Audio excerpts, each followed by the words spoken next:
Hello বন্ধুরা, আশা করি ভালো আছেন। আজকে সকাল সকাল ঘুম থেকে উঠে এই রিমাল ঘূর্ণিঝড় অপেক্ষা করে অফিসে যেতে হচ্ছে। সেই সকাল 5টা থেকে বৃষ্টি শুরু হওয়ায় রাস্তায় অলরেডি পানি জমা শুরু করেছে। যদিও এই বৃষ্টির মধ্যে ইচ্ছা করছিল ঠান্ডা আবহাওয়ায় ইচ্ছা মতো ঘুমাতে, তবু অফিস বলে কথা, যেতে তো হবেই।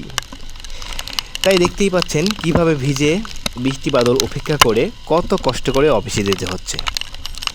কি আর করা, চলুন চলতে চলতে কবি জীবনানন্দ দাশের বৃষ্টি নিয়ে একটি কবিতা শোনা যাক।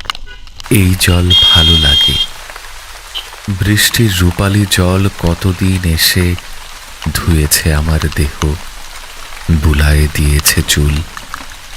চোখের ওপরে তার শান্ত স্নিগ্ধ হাত রেখে কত খেলিয়াছে, আবেগের ভরে ঠোঁটে এসে চুমু দিয়ে চলে গেছে কুমারীর মতো ভালোবেসে।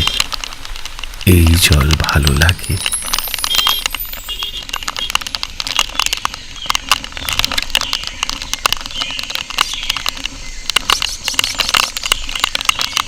নীলপাতা মৃদু ঘাস রৌদ্রের দেশে, ফিঙা যেমন তার দিনগুলো ভালোবাসে, বনের ভিতরে বারবার উড়ে যায়, তেমনি গোপন প্রেমে এই জল ঝরে আমার দেহের পরে, আমার চোখের পরে ধানের আবেশে ঝরে পড়ে।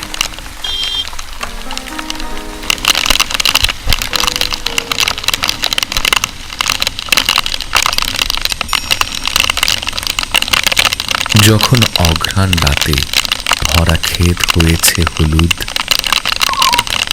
যখন জামের ডালে প্যাঁচার নরম হিম গান শোনা যায়, বনের কিনারে ঝরে যেই ধান, বুকে করে শান্ত শালি খুদ,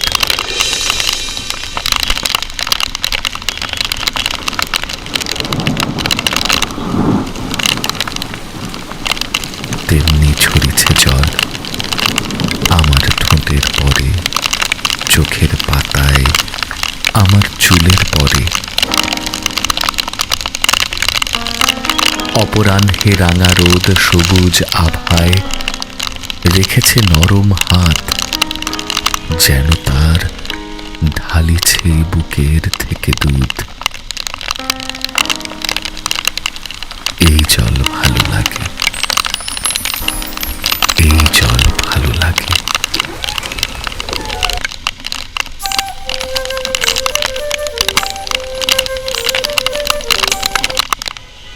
এদিকে দেখুন, এই বৃষ্টির মধ্যেও এই ট্রাফিক পুলিশ ভাইগুলো কত কষ্ট করে ডিউটি করতেছে। এরা সবসময় রোদ বৃষ্টি উপেক্ষা করে দিনরাত কত পরিশ্রম করে আপনাদের সেবা করে যাচ্ছে, অথচ একটু পান থেকে চুন খুঁজলেই কিছু মানুষ তাদের আর চোখে দেখেন। আসলেই ব্যক্তি দিয়ে কোনো পেশাকে বিচার করা ঠিক না। তো গল্প করতে করতে প্রায় অফিসের কাছাকাছি চলে আসছি। বন্ধুরা, আজকের মতো এ পর্যন্তই। আল্লাহ হাফেজ।